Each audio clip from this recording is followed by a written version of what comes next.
bienvenidos, bienvenidas al Colegio de Enfermeras y Enfermeros de les Illes Balears. Mi nombre es Patricia García, yo soy coordinadora de la Comisión de Trabajo de Prevención de la Conducta Suicida de este Colegio de Profesionales. Y hoy estoy aquí y tengo la oportunidad de moderar esta mesa que lleva por título Comunicación y Salud y Prevención de la Conducta Suicida. Bien, desde la Comisión llevamos años trabajando sobre la concienciación y la formación en prevención del suicidio. Trabajamos tanto para prevención e intervención como también en actividades de la comunidad, ¿no? Como es la posvención, trabajando con AFASIT o con Chisca, con supervivientes, y hoy ponemos el punto de mira en la prevención y específicamente en lo que es la comunicación. Es importante también decir que cuando hablamos de suicidio hablamos de un fenómeno complejo que no tiene una única causa, es decir, que es multicausal. Eso quiere decir que es el resultado de diferentes factores que intervienen y también circunstancias, ¿no? Es por eso que en ese sentido cobra especial interés en la prevención, que no solo estemos concienciados el colectivo de salud, sino también todos en general, ¿no? Y hoy compartimos mesa pues diferentes colectivos, ¿no? Y entre ellos también, fuera de nuestra disciplina, Guillermo, que es periodista. Ahora pasaré a presentarles a cada uno de ellos. Bueno, estipular que hemos pensado que esta mesa tenga una hora de duración, donde cada uno de ellos pues, tiene preparado un poco lo que nos va a introducir en el tema. Tendrá una duración de unos 10 minutos y todo para poder darnos tiempo, pues ya que estamos aquí en Petit Comité, a poder preguntarles a ellos, ¿no? Y que tengamos un poco una mesa redonda que llegue a ser útil, ¿no?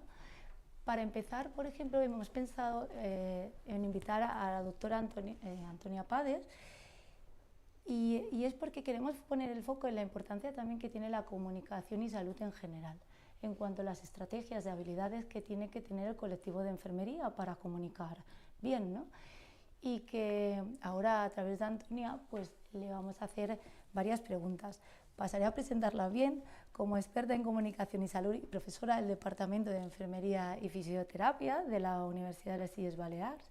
Ella es enfermera y psicóloga, y su tesis doctoral, defendida ya en el 2004, ya estaba relacionada con el entrenamiento en habilidades sociales para profesionales de la salud, ¿no?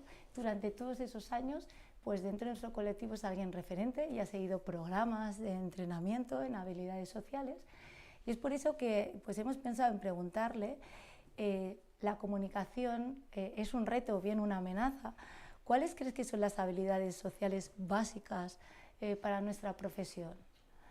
Esa sería por una parte, y también como investigadora y también docente, estas habilidades básicas que debemos tener todos los enfermeros y enfermeras, ¿se pueden entrenar? ¿Cómo se entrenan? ¿Cómo debemos entrenar esas habilidades? Bueno, pues muchas gracias por esta invitación. Para mí es un honor estar aquí. Un honor estar aquí, y a veces pienso que... ¿Tienes que activarlo? ¿Sí? Sí, hay que activarlo. Bueno, ahora. ¿Sí? ¿Ahora? ¿Me parece? ¿Ahora me oís? Sí. Bueno, aquí se oye perfecto. ¿Y ahora? ¿Se oye? Pues no sé si está activado o no. No, parece que no tiene pilas. ¿No? Sí que se oye. Se oye. Se oye bien. Bueno, pues repito, muchísimas gracias al COIBA, a la comisión. Para mí es un honor estar aquí y estar hablando de algo que yo creo que es un elemento fundamental para nuestra profesión, no solo para nuestra profesión como enfermeras, sino para cualquier profesional de la salud, sea de la disciplina que sea, y también para una sociedad que pensamos que nos comunicamos, pero realmente estamos muy poco comunicados. Eso sí, muy conectados, pero poco comunicados. Entonces, hablar de la comunicación es hablar de un fenómeno también muy complejo. Es un fenómeno complejo que es simbólico, repleto de signos y símbolos, que van a depender de los interlocutores, dígase el emisor y el receptor, y en diferentes situaciones y diferentes momentos. De ahí la complejidad de la comunicación. No es la panacea la comunicación. ¿Por qué? Porque tiene muchas aristas, y porque la comunicación no es un recetario de elementos comunicativos como la gente se cree. Parece ser que a lo largo de la vida hemos pensado que comunicar todo el mundo lo puede hacer. si no hay unas reglas, digo, unas recomendaciones previas y un modelo teórico que lo avale, la comunicación es muy compleja. No es un recetario, ya os repito, no es un listado de elementos de comunicación verbal y no verbal, sino que detrás hay un modelo. Yo voy a hablaros del modelo interaccionista simbólico. El interaccionismo simbólico nos dice, en un proceso comunicativo hay una persona que interacciona con otras personas en una situación determinada. Y esa situación es muy potente, porque nos va a marcar las reglas, las metas, cómo tenemos que comunicarnos, si es útil en ese momento callarnos o no. Y ahí, además, cuando hablamos de habilidades sociales, no solo son conductas observables, porque eso sería muy fácil, cualquiera podría tener un checklist de conductas o elementos y decir se hace o no se hace esa conducta cuando estamos observando relación terapéutica. Eso sería muy fácil. Detrás del proceso comunicativo hay, por un lado, pensamientos, la dimensión cognitiva, y por otro, emociones que juegan un papel relevante en la comunicación. Y voy a empezar por los pensamientos, por ese mundo intangible. Y ahí estaría la empatía. Eso que siempre estamos hablando y todo el mundo sabe definir qué es empatía, ponerme en el lugar del otro. Pero la empatía es algo más, la empatía es una actitud, querer ponerme en el lugar del otro y saber cómo hacerlo. Eso es una dimensión cognitiva, que es intangible y es una actitud. Pero es que además esa dimensión cognitiva de quererme poner en el lugar del otro y querer comunicarme y tener deseo de comunicarme, eso es algo intrínseco. Yo creo que enfermería, y eso nos caracteriza, yo creo como colectivo, lo tenemos. Es decir, tenemos una capacidad empática, yo diría casi innata, desde que empieza el alumno de primero hasta que termina. La mayoría, yo diría que a lo largo de mis 28 años de experiencia como docente en esta materia, la mayoría de profesionales en formación y luego los formados tienen esa necesidad de conocer para acercarse al paciente y a las familias que están ahí. Por lo tanto, eso ya lo tenemos, yo diría, casi adquirido, esa dimensión cognitiva, esa empatía, pero también están los pensamientos, las atribuciones causales, cómo yo interpreto los comportamientos de los demás. Y sabéis que los pensamientos, si son negativos, hacen que la realidad se vea distorsionada. Si yo pienso que soy un inútil, cualquier fallo que haga pensaré, eso me confirma que soy un inútil. Si yo pienso que nadie me quiere, a la mínimo gesto, a la mínima mirada esquiva de otro, pensaré, se confirma que nadie me quiere. Fijaros, la mente, nuestros pensamientos, sería como una lente que llevas con unos cristales y dependiendo del color de esos cristales, tú ves la realidad de otra manera. Por lo tanto, cuando hablamos de entrenamiento en habilidades sociales, contestándote a esa pregunta, antes de empezar a trabajar simulación en comunicación, simulación clínica, es una palabra muy de moda porque se está llevando a cabo en la metodología, antes de empezar con la metodología de conductas observables, medibles y reproducibles, tenemos que trabajar la dimensión cognitiva, la empatía, los prejuicios sociales para retirarlos, las etiquetas que continuamente ponemos a los demás, las interpretaciones erróneas y gratuitas que también se realizan, el propio concepto que tengo como enfermera o como profesional de la salud, es decir, la identidad profesional, el profesionalismo, que serían valores y creencias antes de empezar a trabajar. Luego vamos a trabajar, ¿cómo? A través de la observación. Voy a observar modelos que sean representativos, que lo hagan bien. ¿Para qué? Para reproducir esa comunicación. Si yo veo una enfermera en la unidad de prácticas clínicas que lo hace muy bien, ¿qué hace el alumno? Es diestro, discrimina y dice, me voy con ella, porque es que ella lo hace fantástico. ¿Y qué hacen? Imitan, reproducen lo que ven bien. Y nosotros, como profesionales de la salud, si estamos en la asistencia, somos vectores del cambio. Si queremos buenos profesionales que vayan saliendo de nuestras universidades, sois vosotros los responsables de moldear ese comportamiento y esa conducta. Dicho esto, todos conocemos lo que es la conducta verbal, la conducta no verbal, todos sus elementos. No hace falta tampoco entrar muy en ello, ¿no? Pero solo os diría que como habilidades sociales, el contenido verbal del discurso también es interesante averiguarlo. ¿Por qué? Porque vivimos en una sociedad excesivamente individualista y egoísta. De tal forma que dedicamos poco tiempo cuando el otro nos cuenta angustia, pena, está en la queja, tiene rasgos depresivos. No nos gusta. Nosotros queremos acercarnos ¿a qué? A lo positivo, a lo optimista, a la felicidad efímera, rápida. Entonces, cuidado con el contenido verbal. ¿A quién voy a contar aquello que me perturba, aquello que me molesta? Tendré que buscar un buen confidente, tendré que buscar un buen profesional para que sea él el que me escuche. O bien un confidente que sé que no va a romper con esa confidencialidad de mi información y de mi angustia.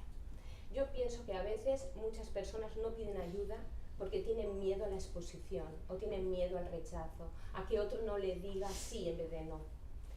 Y dicho esto, nos metemos ya de fondo en un tema ya mucho más movedizo, que son las emociones, la dimensión emocional. Las emociones se tienen también que entrenar, se tiene que conocer el vocabulario emocional, se tiene que saber controlar y gestionar las emociones y sobre todo hablar de las emociones a través de preguntas abiertas y cerradas que nos lleven a las emociones y nosotros mismos también poder gestionar nuestras propias emociones cuando son negativas. En cierta medida, luego, si queréis, os puedo explicar con breves, breves apuntes lo que hacemos dentro de la asignatura de Comunicación y Salud. Pues muchas gracias, Antonia. Nos quedan temas para abordar, vemos si tenemos tiempo. Y damos la palabra a este invitado que tenemos en la comunidad, que viene desde Madrid. Y yo en Córdoba, has venido el día que peor tiempo ha hecho. Sí, total. Es periodista, él, especializado en el tratamiento informativo del suicidio en los medios de comunicación. Además, es miembro fundador de la Asociación Papágeno, Asociación de Profesionales de la Prevención, Tratamiento y Posvención de la Conducta Suicida, donde coordina un proyecto que se llama Periodismo Responsable, cuyo objetivo es fomentar la buena práctica en la difusión de las noticias de suicidio. La pregunta que hemos pensado para Guillermo y que nos pueda ir en el tiempo que tiene resumir y que sea útil es: ¿cuándo la comunicación es una amenaza para una persona en riesgo de suicidio? ¿Qué recomendaciones deben tener en cuenta los medios de comunicación, si eso es así? Y finalmente teníamos apuntado desde la comisión que nos gustaría también conocer tu opinión sobre cómo deberíamos actuar las enfermeras cuando hay una noticia que no cumple esas recomendaciones. Vale, gracias Patricia por tus palabras, es un auténtico placer estar aquí, así que espero aportar también y poder llevarme una buena experiencia de Mallorca. ¿La comunicación es una amenaza? Pues puede ser una amenaza si los periodistas informan con demasiados detalles o de forma simplificada sobre el suicidio. El suicidio es un problema muy complejo y hay que intentar evitar ciertos detalles como pueden ser el cómo, el método, el dónde o el lugar, por dos motivos. Primero, porque puede dar ideas a alguna persona que esté pasando por una situación delicada, y luego, por supuesto, puede hacer mucho daño a personas que han perdido un ser querido por suicidio o a personas que conocen esta realidad de cerca. Entonces, puede ser una amenaza, pero por desgracia, desde hace poco se ha descubierto, se habla más de esa otra vertiente positiva, ¿no? De si informamos bien del suicidio, podemos ayudar a la población a conocer este problema y también ayudar a cómo actuar ante una persona en riesgo y también conocer mejor todo ello. Por recomendaciones me basaría sobre todo en dos, ¿no? Algunas ya la he comentado, pero básicamente evitar siempre lo que son los detalles, cuantos menos detalles mejor. Otra cosa es el problema que tenemos los periodistas. En la universidad aprendemos las 5 o 6 W, y entre ellas están el cómo y el dónde, es decir, estamos acostumbrados a contar ciertos detalles y que de repente nos digan, oye, esto mejor no lo cuentes, pues no es, bueno, evidentemente es lo que hay que hacer, pero el periodista es posible que le cueste comprenderlo. es normal, ¿no? Porque también está acostumbrado siempre a contarlo todo, pero en este caso cuantos menos detalles mejor. Debemos evitar decir que un suicidio se ha producido por una multicausal. El suicidio siempre se produce por varias causas. Aportar contexto y acudir aporten ese conocimiento para después a la sociedad. Como recomendaciones que siempre deberían aparecer es algún recurso de ayuda, algún teléfono, alguna página web, alguna alternativa, o dar esperanza a la persona en riesgo para que acuda a un profesional o llame a un teléfono.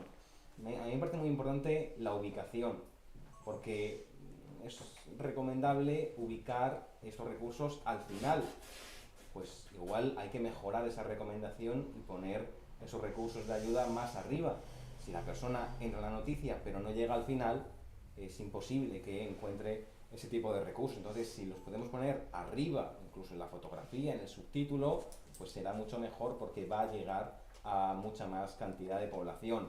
Otra cosa es, y habría que debatirlo, es qué ocurre después de la llamada en algunos servicios. El suicidio es un problema complejo, sí, pero también es un problema que se mantiene en el tiempo. Tú puedes llamar, te pueden ayudar, pero esa ayuda debe ir más allá, no solo con una llamada. Entonces es muy importante que esa ayuda se mantenga en el tiempo y también es imprescindible denunciar ciertas carencias del sistema que impiden muchas veces que esa continuidad sea de verdad. Y bueno, para terminar la última pregunta que me hacías, ¿no? Con el tema de las enfermeras, pues sobre todo dos. Primera, formarse, porque si ellas se forman van a ayudar a las personas y sobre todo si llega alguna petición de algún medio de comunicación también pueden actuar para trasladar esa buena información a la sociedad. Y luego la segunda que se me ocurre es no difundir o no ayudar a la difusión de ciertas noticias que contienen esas recomendaciones evitables, ¿no? Si por ejemplo estamos hablando de un intento de suicidio que no es noticia, porque estamos describiendo cómo una persona ha intentado suicidarse, no difundir ese tipo de noticias, no hacer que... No, eso hay que evitarlo y sobre todo tenemos que difundir las buenas prácticas, que las hay, cada vez son más, y defender eso, ¿no? Que el periodismo es una muy buena herramienta y que podemos ayudar a salvar vidas. Pues muchas gracias, Guillermo, muy claro, muy útil. Y he cogido algunas anotaciones. Muy tú. Muy tú. Y ahora le damos la palabra a Chisca. Chisca Morey es psicóloga, pero está aquí como superviviente de la muerte por suicidio. Entender también, por a lo mejor para los que puedan no saber lo que es la palabra superviviente, que es aquella persona que ha perdido a alguien por suicidio, ya puede ser familiar o allegado, y que fíjense que le ponen la palabra de supervivientes, pues porque el duelo de un superviviente, aunque a lo mejor no es el tema que hoy tocamos, no es un duelo normal, ¿no? Y el que queda es un superviviente, con todo lo que lleva esa palabra. Pues estamos muy agradecidos que pues, al final los supervivientes que vienen a mesas redondas, aunque ella además de superviviente, voy a añadir, es presidenta de la Asociación de Familiares y Amigos de Superviviente de Suicidio de les Illes Balears, AFASIB, pero volviendo al tema, es una oportunidad, ¿no? Porque al final los supervivientes cuando vienen a estas mesas redondas, que pueden ser muy interesantes, incluso para diferentes colectivos, también se están exponiendo, ¿no? Y no todo el mundo está preparado también para eso. Pues muchas gracias por estar aquí.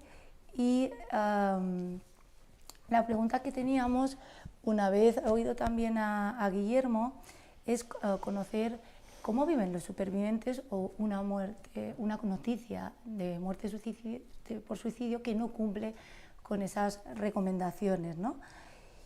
Y después también, dirigiéndonos a nuestro ámbito, la enfermería, pero también en cualquier ámbito sanitario, ya que estamos aquí, si podrías decirnos en esos primeros momentos en los que puede ocurrir una muerte por suicidio y ahí hay una enfermera o un enfermero, qué cosas de la comunicación, incluso que ha explicado también Antonia, son importantes y tenemos que estar sensibilizados en ellos, ¿no? Pues muchas gracias cuando puedas.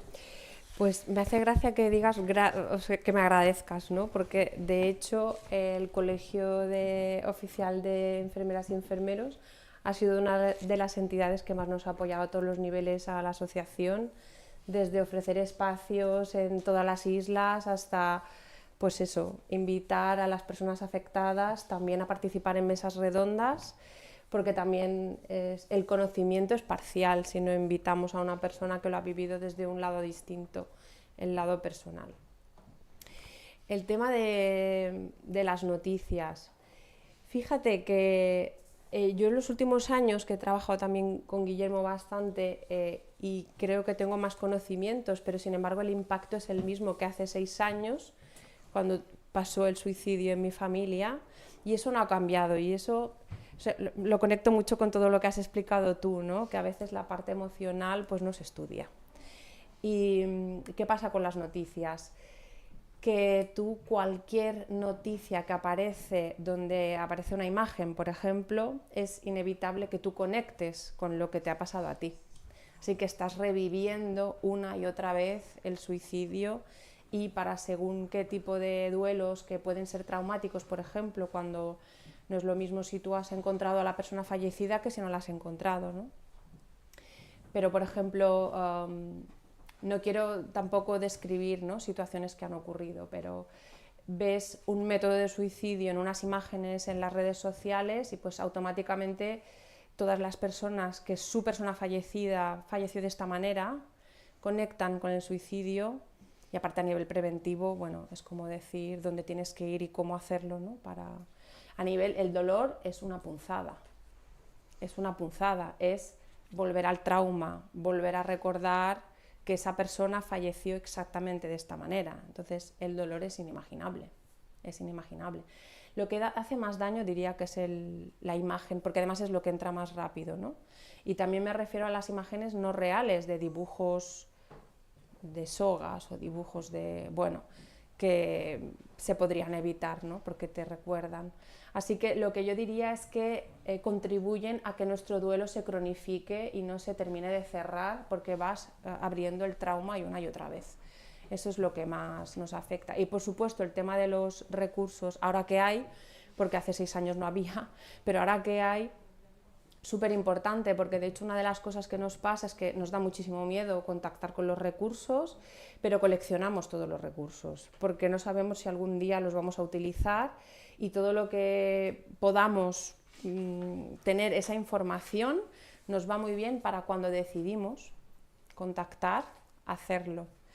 No hay nada más triste, y eso son historias que yo he recogido en la asociación, de que un superviviente dentro del trauma y dentro del colapso emocional que te quedas los meses después del suicidio tengas que hacer investigación para saber a dónde ir, ¿no? Y acabas llamando a Madrid. En mi investigación, por ejemplo, acabé llamando a una asociación de Madrid, porque claro, empiezas a investigar por todos lados, por internet y tal, y cuando investigas lo que ocurre es que a veces encuentras cosa buena, a veces encuentras cosa mala, ¿no? Porque en internet hay de todo. Así que si podemos dar los recursos y evitar este trabajo de investigación y este agobio, mucho mejor.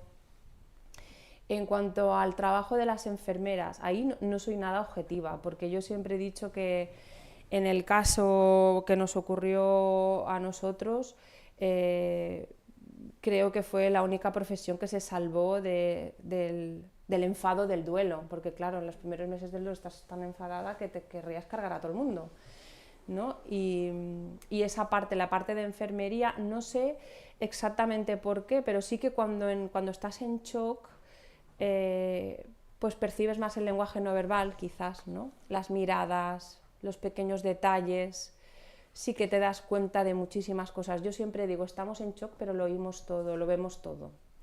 Luego, lo que tú hagas con esa información, bueno, es diferente, pero lo oímos todo y lo vemos todo. Y un pequeño detalle de llevarme a un sitio más tranquilo donde me pueda sentar, eso para mí fue lo más terapéutico, porque cuando estás en shock, poca cosa más nos sirve, ¿no? Así que y curiosamente en nuestro caso siempre han sido profesionales de la enfermería que han hecho este papel de cercanía, de aportar seguridad. Es que en los primeros momentos, si vas más allá de aportar seguridad y cercanía, estamos tan colapsadas que no no nos enteramos muy bien de lo que está ocurriendo. Y es curioso porque después en la asociación sí que hablamos con más familiares y les preguntamos, a ver, bueno, a ti qué te fue bien y a ti qué no te fue bien, y todos vamos a las cualidades personales. Me ha encantado cuando se ha dicho el tema, la empatía es una actitud. Es que no sé si tiene que ver con el shock, pero tú ahí, o sea, haces como radiografías de miradas y cuando encuentras una mirada un poco empática, es como que ya conectas, ¿no? El conectar con la mirada es una de las cosas que más piden, que conecten con la mirada, que me miren, porque a veces lo que vive muy mal es estoy en el ordenador, estoy haciendo otras cosas, es como tienes mi atención, te estoy mirando. Y aportar la seguridad, llevar a un sitio un poquito más apartado, ofrecer un asiento, ofrecer un vasito de agua. Eso no lo olvidamos en la vida. De hecho, yo estoy segura que si me pusieran la enfermera delante que lo hizo conmigo, la reconocería al instante. Y no la he vuelto a ver, ¿eh? Pero claro, tengo la foto ahí completamente grabada. O sea que no sé si te he respondido a todo. Sí, sí, sí. No, estaba escuchando. Bueno, estoy contenta. Pero fíjate que son habilidades que parecen que incluso sencillas, ¿no? Tanta teoría, tanto programa. Y al final estamos diciendo hasta, bueno, comunicación no verbal, pero también la actitud, la empatía. Y estamos diciendo que en la universidad la mayoría de los que has trabajado con ellos ya tienen esa habilidad. Sí, o sea, que yo creo que es algo, no podemos decir que sea algo, no podemos decir que sea algo innato, porque las habilidades sociales no son innatas. Se aprenden a lo largo de la vida y eso es algo que tenemos que entender muy claro y que a veces incluso las podemos tener, son capacidades específicas, pero las podemos tener bloqueadas porque estemos con una ansiedad condicionada o con un estado emocional, una mala experiencia personal que hace que en un momento determinado el burnout, el estrés, hace que tú tienes habilidades sociales pero no las pones al uso. A mí me ha gustado mucho lo que has dicho sobre las cualidades profundas, ¿no? Esas cualidades que es algo que es intangible y eso sí que no se puede a veces entrenar. Esas habilidades profundas son la autenticidad, la calidez, la ternura. Son aspectos que no está de moda hablar de ellos. Cuando tú hablas de sensibilidad, dices, uff, esta es más antigua, madre mía, esta monja antigua, y ya te acusan, te ponen la etiqueta, ¿no? Como ese aspecto humanista, pero muy relacionado con la vocación malentendida. Entonces, yo, si tuviera que hacer un listado de esas cualidades profundas, trabajaría algo muy sencillo y es la presencia comunicativa, el estar. A veces el alumno te pide, ¿y si el paciente llora, qué hago? Digo, no tienes recetas, esto es un baile, tenemos que bailar al son de la música del otro. ¿Eso qué significa? Que no tenemos un listado, esto no son recetas de cocina. Si tú no sabes qué decir, lo más importante es estar y callar, el silencio. Pero un silencio acompañando, esa es la presencia, ¿no? Esa presencia comunicativa. Digo, y otra cosa, si tú me haces esta pregunta, a mí ya me está diciendo muchas cosas de ti. Y es que eres una persona inquieta. Y si eres una persona inquieta vas a ser muy buen profesional. Porque dices, ante la duda, ¿cómo lo puedo hacer bien? Yo quiero crecer en este campo. Lo que pasa es que el tema de la comunicación, fijaros, en todos los planes de estudios tenemos muy pocos créditos, porque se ha considerado siempre una María, algo que dices, bueno, esta asignatura, las relaciones humanas, la comunicación, como algo que no tiene el valor que tiene a lo mejor lo mecanicista, lo biologicista, las médico-quirúrgicas, las destrezas manuales, las prácticas que tanto asustan al alumno. Sin embargo, la comunicación no termina nunca, es una competencia transversal, genérica, que además se da en todas las disciplinas. Todos los universitarios tienen que ejercer la comunicación a todos los niveles, tanto escrita, lengua escrita, como lengua hablada, la oratoria, hablar en público, que sabéis que es un tema que yo llevo muchos años practicando y realizando entrenamiento en hablar en público como una habilidad social avanzada.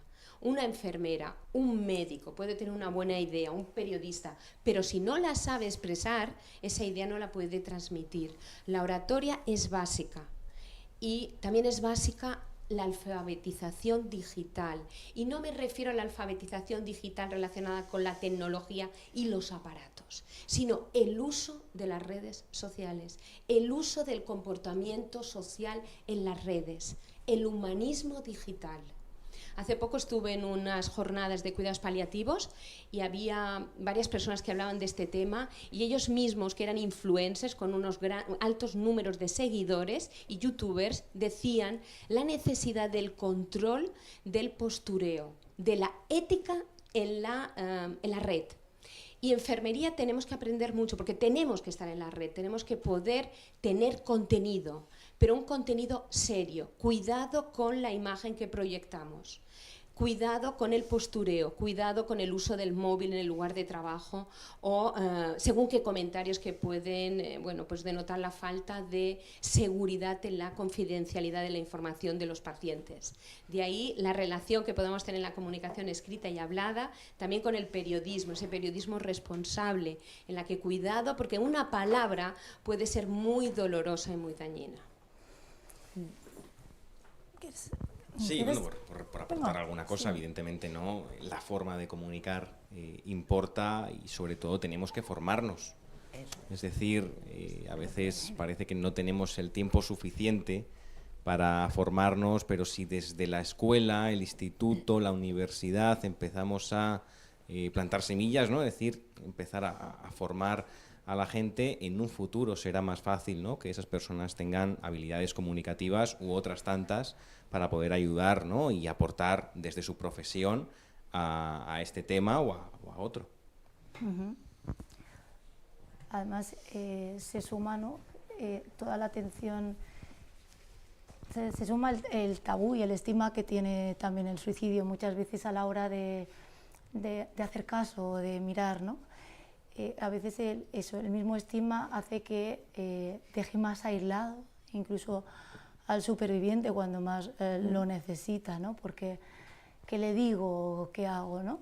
Entonces, sí, nosotros sí que en la comisión todo esto, porque la mayoría de las enfermeras que estamos en este grupo de trabajo ya estamos concienciadas, estamos trabajando en unidades especializadas, pero sí que estamos como concienciadas de que hay que formar, incentivar, informar a todo el colectivo de enfermería, porque fíjate, ya no solo para atender a esas personas supervivientes o que estén en riesgo, sino que el propio colectivo de enfermería es un grupo vulnerable, ¿no?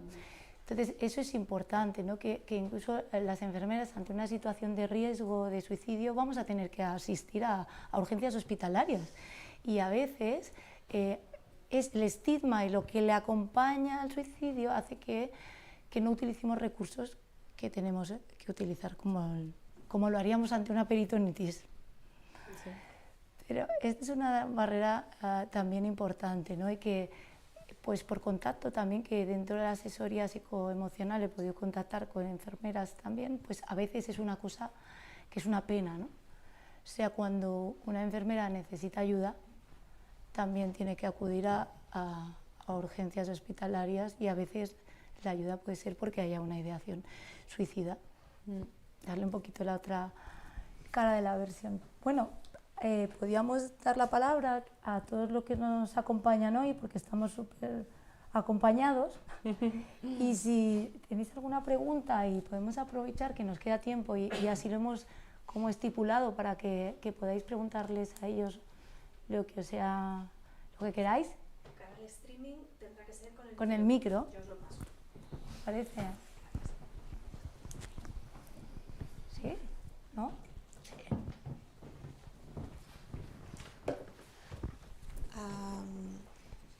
A mí me gustaría un poco reforzar esa idea de la formación de los profesionales sanitarios en cuanto al tema de la prevención del suicidio y tal. Mi abuela se suicidó hace 50 años. 40 años después mi padre tuvo ideación suicida y, en fin, se encontró con psiquiatras que le dijeron pues que lo que tenía que hacer era un curso de informática, que eso diga el psicólogo pues que no importaba. Y creo que es importante que como enfermeras, aunque no seamos especialistas en salud mental o o estemos, digamos, directamente conectados con este tema, que si algún día nos encontramos con alguien que por lo que sea, pues lenguaje no verbal, por esa mirada, por lo que un poco decíais antes, tiene el valor de confiar en nosotros su pequeño dolor o su gran dolor o su de esto, que le demos el espacio un poco que esa persona nos está pidiendo. Muchas veces, aunque sean susurros, son gritos en realidad, ¿sabes? Que es algo mucho más serio de lo que muchas veces tenemos, lamentablemente, el tiempo y el espacio entre glucemia y glucemia para dedicar a nuestros pacientes. Pero un poco quería reflexionar sobre eso, sobre dar las gracias a la gente que ha venido, a vosotros y a la gente que estamos aquí, un poco porque creo que es necesario que todos nos formemos, que salga de nosotros, pero además tener una ayuda en cuanto a recursos, en cuanto a no sé, espacios. Ahora el tema de la asociación me interesa muchísimo saber que ya existe, porque era una pregunta que me traía de casa. Digo, bueno, veremos si tal. Bueno, yo soy gallega, con lo cual esto va en otro rollo, pero no sé, un poco agradecer la presencia y la sesión en sí, porque me parece súper importante. Incluso posteriormente, como usuaria o familiar de usuarios en tal, que todavía veo que no se toma demasiado en serio cuando una persona te dice cierto tipo de cosas, ¿no? Es como no se valida, creo que es la palabra, no se valida las primeras frases, las primeras expresiones como tal, de eso, y como que se salta un poquito, y me asusta un poco, porque al final la gente confía en nosotros y muchas veces somos nosotros los que ponemos las barreras y deberíamos estar, considero, un poquito más abiertos y preparados en cuanto a la escucha activa, ¿sabes? De este problema, porque al final no deja de ser algo importante. Es que se trata de vidas, no solo entra por urgencias y quizás. Y no sé si consideráis que los recursos que se están dedicando actualmente son los necesarios, porque yo veo que a lo mejor pagarse un psicólogo es tan imprescindible como inalcanzable para muchísimas personas. O sea, hablo de psicólogos, hablo de fisioterapeutas muchas veces, pero el tema que nos incumbe hoy es este. Y veo que nosotras nos quedamos,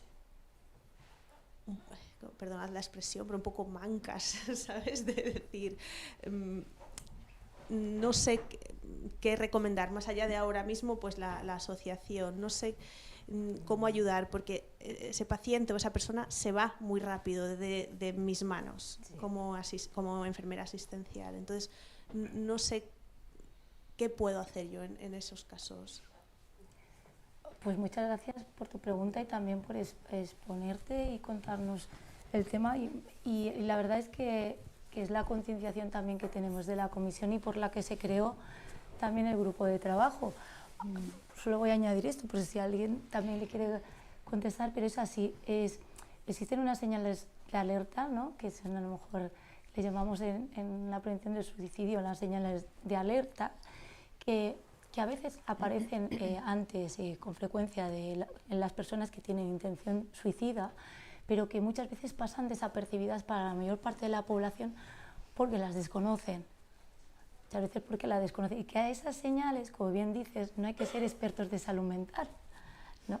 Yo lo asemejo siempre, quizás porque yo soy instructora en reanimación cardiopulmonar, pero es como hay una parte que es básica que podemos hacer todos, también en la reanimación cardiopulmonar, ya no es activar el teléfono de emergencias, realizar el masaje cardíaco, hasta utilizar un aparato ahora en la población en general. Estamos, creo yo, aquí también estamos intentando también llegar a eso, ¿no? Pero estamos como lejos, ¿verdad? Es como, fíjate, no sé, Guillermo nos ha contado, a lo mejor no sé si aquí, pero dentro de la carrera de periodismo, el suicidio, pues mira, les enseñan las 5 W o las 4, pero no hay ninguna clase de, oye, pero cuidado, que cuando hay conducta suicida, esto no hay que aplicarlo, ¿no? Eso ya te lo aprendes fuera, dentro, ¿no?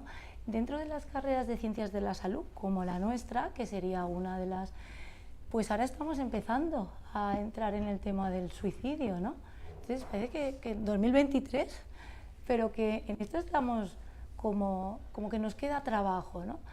Pero eso no quiere decir, o yo pienso así, y también que no se están haciendo muchas cosas, pero como llegamos tan tarde hay que hacer muchas más, ¿no? Y como no hay un plan nacional tampoco de prevención del suicidio, se hacen cosas desde diferentes comunidades. Desde la nuestra están haciendo desde la coordinación autonómica, tienen un plan de prevención del suicidio, incluso, por eso decía yo el ejemplo de las urgencias, tienen acceso a unidades de atención a la prevención del suicidio, unidades especializadas donde hay equipos multidisciplinares solo de atención a la conducta suicida. Es decir, que puedes estar siendo tratado en una unidad de salud mental o en cualquier sitio, pero puedes también ser tratado dentro de la unidad de salud mental. Y en estas unidades y el acceso aún parece complicado a veces, ¿no? Porque tienes que llevar a través de urgencias, tienes que llevar a través de un médico de cabecera o centro de salud, y a veces, claro, necesitamos que todos estén igual de sensibilizados y que sepan valorar esa importancia. De hecho, como hemos dicho, para prevenir el suicidio es necesario que todos estemos concienciados. Fíjate, si estamos llegando más al contexto educativo, si en el contexto educativo ya están haciendo ellos una valoración para nivelar el riesgo, pues nosotros, ¿no? Y entonces es verdad que a veces en esa, yo sé, siempre lo digo porque lo siento así, aunque me dedico a otra cosa, pero yo soy enfermera de cuidados intensivos, siempre he trabajado en UCI, ahí poco tiempo hemos tenido muchas veces para la familia, ¿no? Pero sí que si somos capaces de detectar esa situación y detectar el riesgo, como bien dices, sí que conocer esos recursos en la que he detectado que aquí puede haber un riesgo, ¿no? Para eso tengo que estar formado, ¿no? Básico, pero concienciado, sensibilizado, quizás, ¿no? Y entonces yo voy a activar recursos que tengo dentro del hospital, dentro de mi centro de salud, dentro de mi comunidad, ¿no? Entonces es ahí donde tenemos que llegar, ¿no? Y hacer llegar a todo el colectivo eso, y que no por desconocimiento y por no saber cómo hablar o no, acabemos por no hacer nada, ¿no? O no escuchar, no digas tonterías, ¿no? Nivel 0. Pues mira, nos estaba dando para, como decías, que me encanta, que es como, o sea, para una vez que se atreve a hablar a alguien con el que empatiza y le dice, estoy pensando en que no vale la pena seguir viviendo, jolín, si desaprovechamos esa oportunidad, es una pena. Lo veo así, es una pena. Yo quería aportar una cosa en cuanto a que, no sé, pienso que lo ponemos así y parece como una losa en los profesionales sanitarios, y como que necesito que tomemos conciencia de que esto va de todos. Y que sí que es verdad que cuando nosotros buscamos miradas en una profesional de la enfermería, pues no podemos perder de vista que es porque probablemente en nuestro entorno nos retiran las miradas, ¿vale? Porque si yo en mi entorno tuviera esas miradas, a lo mejor no necesitaría tanto la mirada del profesional, pero en este caso, debido al estigma, debido al rechazo que todavía a día de hoy es muy intenso, dentro de la propia familia muchas veces se quiere ocultar, no se quiere decir, el suicidio es algo que muchas veces no puedes compartir a nivel comunitario como otro tipo de fallecimientos, no puedes compartirlo con la misma naturalidad en los rituales cuando hay una cena de Navidad y la famosa silla vacía, ¿no? No se comparte igual, y creo que es por eso que tampoco es justo cargar tanto peso encima de los profesionales sanitarios. Por supuesto que la formación, la sensibilización, eso por supuestísimo, ¿no? Porque además sois las personas que nos atendéis en los momentos de mayor vulnerabilidad nuestra, o sea, que estamos colapsados completamente, y ahí está la figura de lo que os decía antes, ¿no? Buscamos seguridad y la seguridad la da un uniforme muchas veces, porque es como, esta persona sabe, ¿no? Lleva, ¿no? Cuando vamos a esos momentos tan básicos, la bata, el uniforme de un policía, tal, nos aferramos a eso porque es un símbolo de seguridad. Pero aquí el trabajo que se tiene que hacer a nivel profundo es a nivel de sociedad, de que todos podamos escuchar estos pensamientos y todos podamos nombrar a las personas y no tengamos que ocultar que esta persona ha fallecido por suicidio. Y no nos dé vergüenza. Sí, totalmente.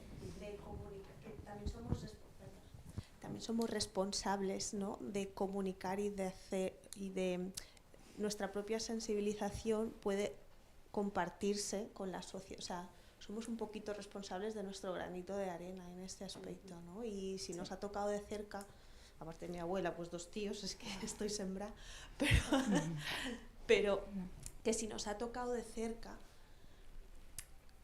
que evidentemente cada uno aporta lo que puede, ¿no? Pero además, siendo profesional de la salud, creo que es importante formar también a tu entorno, ya sea tu padre carpintero o tu madre dependienta. O sea, que somos un poco también ese hilo conductor de información.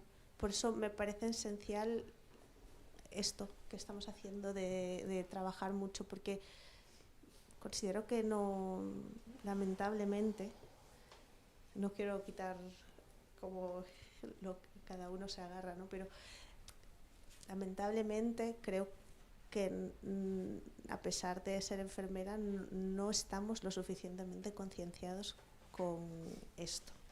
O yo me he encontrado situaciones de puerta para adentro como muy delicadas, feas. Entonces es como hay mucho camino por recorrer, que eso es bueno porque siempre hay margen de mejora, ¿sabes? Claro. Pero no sé, es algo que me preocupa en general, esto. Claro. Sí. Sí, y además es que como enfermeras también muchas veces estamos cerca de grupos vulnerables, ¿no? Y de personas que sufren. Por ejemplo, a mí me gustaría poner una cuña, ya que está aquí conmigo también Sandra González, una profesional que está conmigo en la asignatura, una cuña también de la importancia que tiene la comunicación transcultural, porque estamos en un entorno globalizado donde los migrantes y de los más vulnerables son los que más sufren. También los números de suicidio en esta población es muy alta. Tenemos que hacer hincapié en querer entenderles para comprenderles y para podernos comunicarnos bien con ellos. Entonces, ahí tenemos una labor en enfermería tremenda, labor de formación y de sensibilización para poder entender sin juzgar, para poder comunicarnos. Porque yo creo que eso es la base, es la sociedad que tenemos y esa sociedad nosotros tenemos que poder acercarnos sin miedos, sin prejuicios, sin etiquetas, que es para mí lo más difícil en la comunicación, poder romper con todo esto. ¿Por qué? Porque vivimos en una sociedad en la que los valores imperantes son otros. Es el poder, la belleza, la juventud, el dinero, el prestigio social, la patología del ego, que hace que cada uno sea excesivamente egoísta e individualista. Esto es un poco una reivindicación de decir, ¿por qué no cambiamos los valores imperantes y nos dejamos de seguir horas y horas en nuestras pantallas mirando esos influencers que también desayunan? Digo, no hay otra cosa más mentirosa que el desayuno de una influencer. No desayuno a cada día así, ni mucho menos. Pero esto está haciendo muchísimo daño a una población juvenil, a unos niños que quieren ser influencers o youtubers en vez de otro tipo de profesiones, porque todo esto está asociado a esos valores imperantes. Escuchamos muy poco a los demás y, por no decir, mirar a los ojos a los demás. Y bueno, yo la cuña de la labor que tengo con las asociadas en la asignatura, que para mí es fundamental y que cada una va aportando su granito de arena y su expertía, desde Carmen Moreno en cuidados paliativos, Sandra González, que también viene del mundo de la enfermería psiquiátrica, o ahora mismo también tenemos a Marga Gómez, que es enfermera de casos, y que ilustran con su experiencia comunicativa y con sus casos reales la parte teórica que pueda yo aportar desde mi sillón, desde la academia. Pero sois vosotras las que estáis en la consulta y a pie de cama, las que tenéis los casos y los datos para poder ayudar a la docencia y a la universidad. El otro día escuché una cosa que para mí también es relevante, y es pensar que la consulta y la cama o el lugar de la habitación ha cambiado por un escenario diferente, que es la comunicación en red, la comunicación en salud en red. Dejar de lado las fake news en la red de salud y ser también, por eso digo la importancia de saber comunicarnos a través de la red para poder ayudar, porque es un nuevo escenario y un nuevo paciente. Gracias, Antonio. Yo, mira, sí, Guillermo, porque Guillermo tiene un taller de periodismo, bueno, un taller que va a hacer ahora el sábado, va a trabajar esto con otro gremio, ¿no? Como periodistas. ¿Cómo planteas ese taller y qué cosas, cómo trabajáis vosotros sin conocer el...? Sí, yo quería aportar algunas cosas, ¿no?, de esta conversación tan interesante que hemos tenido ahora. Cuando alguien te dice que está pensando en quitarse la vida, pues si no tienes formación tienes dos opciones. Una, o decirle alguna frase vacía de eres joven o eso no es nada o similares, o el silencio, pero el silencio da mucho miedo, entonces a veces apostamos más por la palabra, igual no son las palabras adecuadas, ¿no? Igual mira, no sé qué decir, pero aquí estoy. Y le das un abrazo, vamos a tomar algo, quedamos, estoy aquí para cualquier cosa. Entonces, eso me parece muy importante, y para formar a la población hay que lanzar campañas de prevención. Es decir, a nivel nacional no se han hecho, bueno, se han hecho dos campañas muy parecidas sobre el 024, pero no se ha hecho, por ejemplo, una campaña de cómo ayudar a una persona con ideas suicidas, qué importancia tiene escuchar, estar, acompañar, ¿no?, hablar. Claro, falta querer, esa es la palabra, ¿no?, o clave de la vida, falta querer hacerlo de verdad, ¿no? Entonces, esa es una idea. Bueno, respecto al taller, pues sobre todo intentar concienciar a los periodistas de la importante labor que tienen, porque al final tienen que trasladar ese mensaje de prevención a la sociedad. Siempre tenemos que aportar un poco de contexto y saber dónde estamos, en qué punto del relato estamos con el suicidio. Y venimos de muchos siglos de silencio, influidos por la religión, por el tabú, la sociedad no conoce el problema. Cuando hay personas en duelo, ¿no?, Chisca seguramente conocerá algún caso de llegan, oye, pues son 3.000, 4.000 suicidios al año, y dicen, ¿tantos? No sabía esta información. Claro, entonces si la sociedad no conoce esta información, es muy complicado que pueda ayudar a una persona en riesgo de suicidio o en duelo por suicidio, ¿no? Entonces, sobre todo concienciarlos de esa labor tan importante que tienen, que lleguen a todos los canales, porque se centra demasiado la atención de los periodistas en los adolescentes. Nos olvidamos muchas veces de grupos de riesgo y de que el riesgo de suicidio aumenta con la edad. Habrá que hablar también, ¿no?, de personas mayores y de dificultades de comunicación, estar también más influidos por el tabú o por el estigma, por la religión. Entonces hay que llegar a toda la población, y los medios de comunicación, si no hay campaña, pues habrá que llegar con los medios de comunicación, si no es muy complicado que lleguemos de otra forma. Entonces eso, y sobre todo también, como decía Chisca, intentar no aumentar el dolor. Ya es bastante haber perdido un ser querido por suicidio, pues intentemos no aumentar el dolor y hagámoslo siempre con rigor, con respeto, con responsabilidad, pensando que si fuera, por ejemplo, tu hija o tu marido, contarías estos detalles, contarías esta información igual, pues seguramente no. Pues venga, ponte en la piel de la persona e intenta hacerlo lo mejor posible. Muy bien. La empatía, que la les empatía, explicaba. la empatía. ¿Alguna pregunta sí, y por internet, por streaming? Bueno, perdón. Yo quería agradecer a todos vosotros la claridad en la exposición, sobre todo en este tema, pero también remarcar mucho o reforzar lo que acabas de decir, no sé cómo te llamas, y también de cada vez más, a mí me preocupa un poco lo que habláis vosotros, de la formación. Y la formación no solo en enfermería, porque bueno, yo solo conozco un caso en un instituto de una profesora que se encontró con una adolescente que iba a suicidarse, y entonces yo creo que es muy importante formación. Para mí no hay nada más que formación, y lo que me parece lo más positivo para esta formación es lo que comentaba Guillermo, que es lo de la prevención, pero que salga. Entonces nada, agradecer el tema, pero sobre todo la claridad vuestra. Gracias. Muchas gracias. Hay una pregunta en el canal, la paso. Arturo Marzal pregunta: hola, a mí me gustaría preguntar a la mesa cómo identificar elementos protectores en las personas con ideación suicida y si podemos potenciarlos de alguna manera. Bueno, identificar elementos protectores son los contrarios a los factores de riesgo que decíamos de las formaciones, ¿no? Pues el contrario del factor de riesgo, si la falta de habilidades sociales o habilidades comunicativas es precisamente un factor de riesgo, pues entrenarse en eso, en esas habilidades, es un factor protector. Pero yo diría que algo súper importante, ahora que hablamos también del tema de comunicación, es, y un poco, claro, respondiendo un poco de mi tema, ¿no? Dar voz a personas que han estado ahí y que de alguna manera han encontrado formas de sobrevivir a ello, tanto a un intento de suicidio como un duelo traumático por suicidio, es una de las experiencias más preventivas.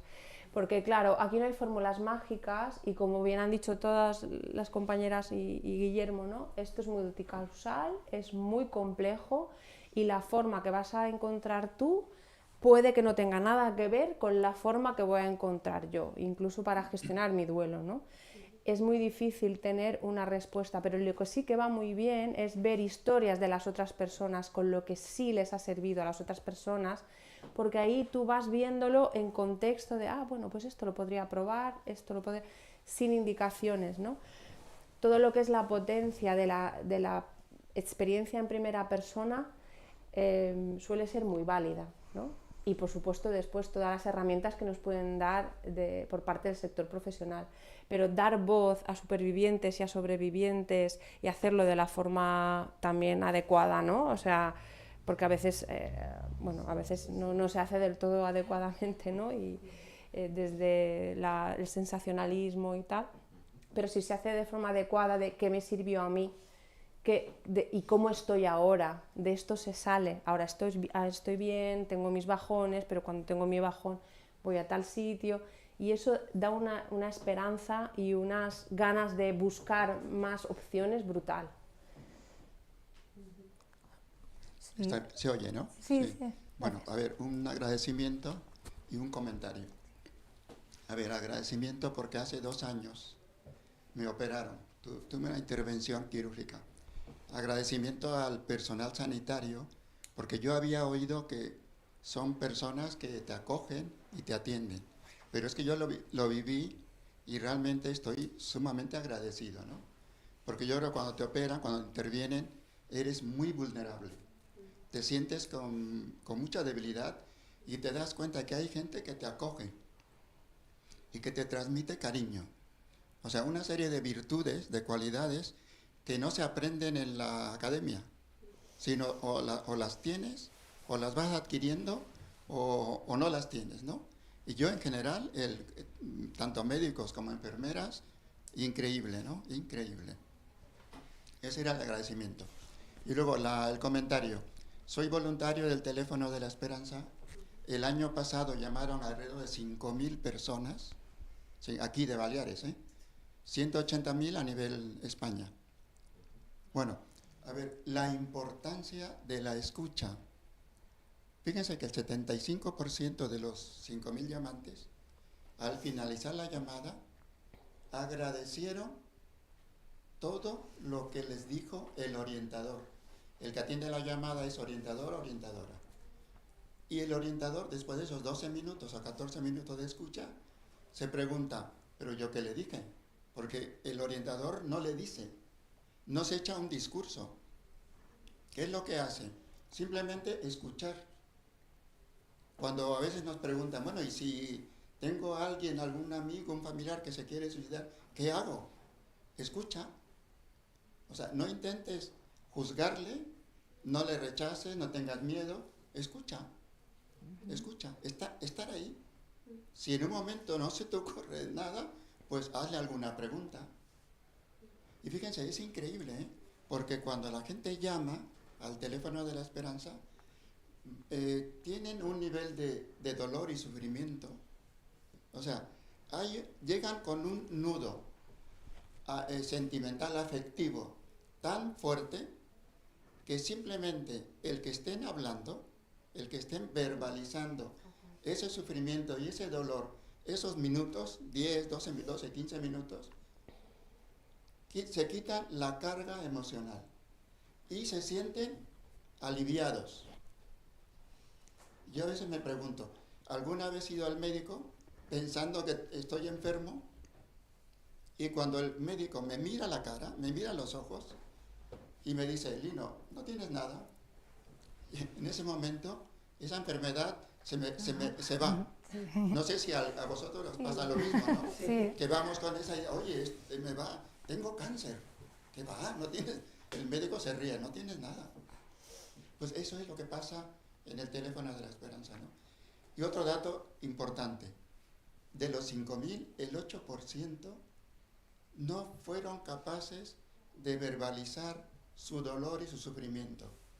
Estuvieron pues 1 minuto o 2, el orientador, la orientadora, escuchaba algún quejido, algún lamento, el orientador, la orientadora intentaba hablar, acogerles, crear un clima de empatía, y al final no hubo ninguna verbalización. Le llamamos llamada silenciosa. ¿Qué está demostrando? La gran dificultad de nuestra sociedad, de que hay gente tan vulnerable que cuando llama y es una llamada anónima, no es capaz de expresar ese nudo emocional. No es capaz. Su nivel de sufrimiento es muy elevado. Entonces les invitamos a que vuelvan a llamar cuando se encuentren mejor.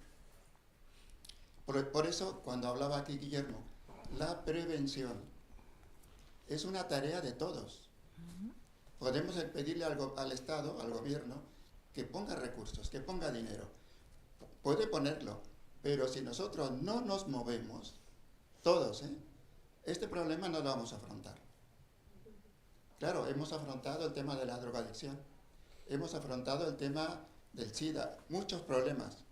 Pues veamos cómo lo hemos hecho, aprendamos, porque creo que ese es el camino. Gracias. Jolín, muchas gracias, Lino. Entonces, un factor protector también es tener a alguien que te escuche, tener vínculos familiares, somos seres sociales, y sería un factor protector. Pues yo también añadiría un factor protector, y es, bajo mi punto de vista, no tener miedo a pedir ayuda, que es una falta de habilidad social. O sea, el hecho de pedir la ayuda, y como tú te tienes que exponer a tu propia vulnerabilidad, a veces no se produce, ¿no? O sea, adiestrar en dos cosas fundamentales.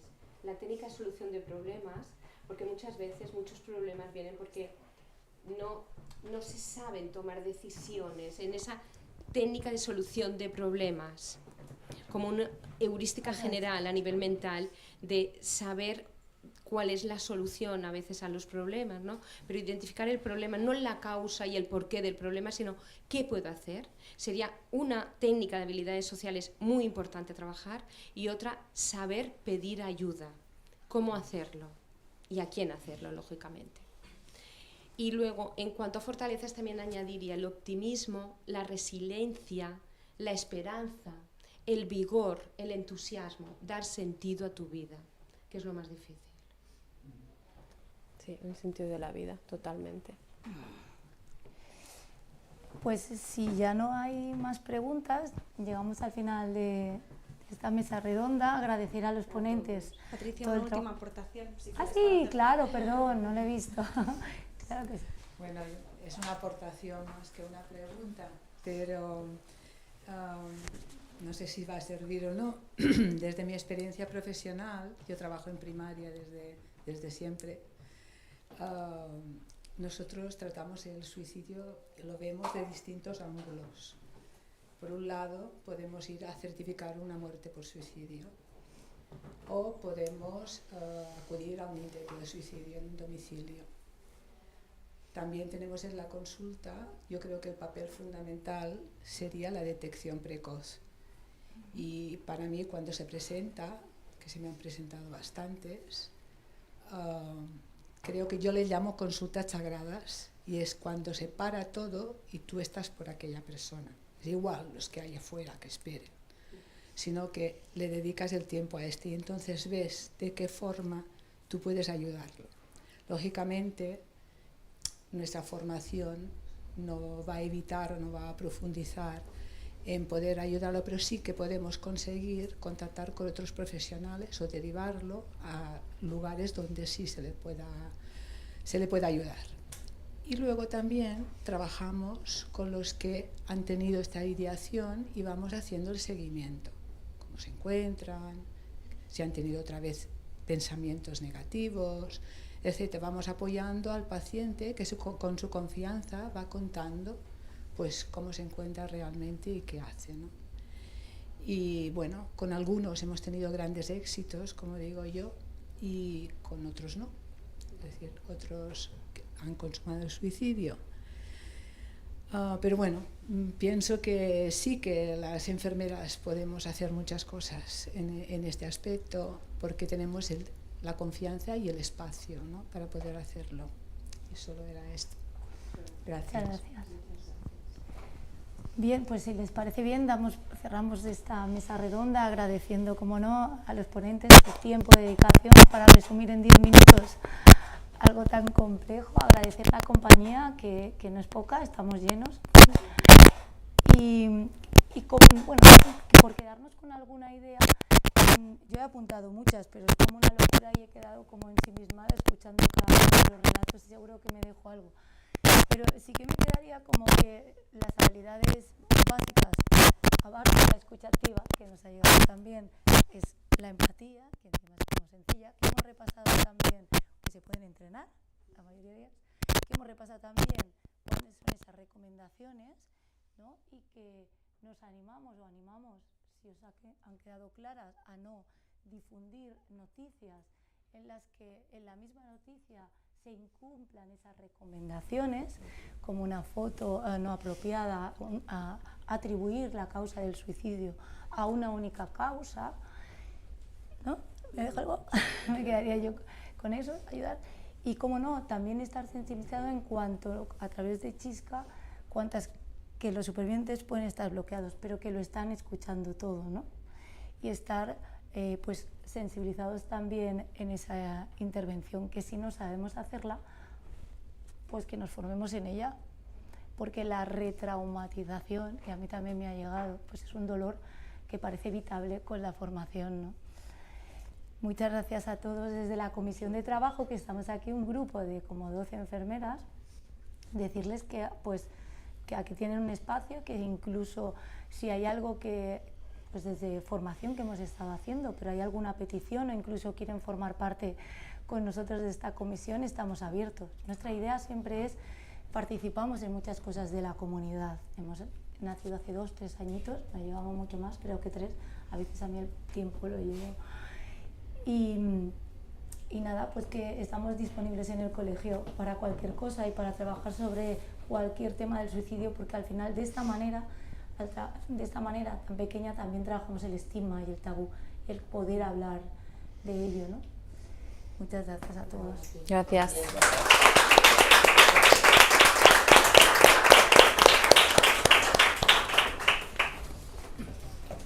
Bien, hemos acortado bien. Bueno, se acaba mi jornada.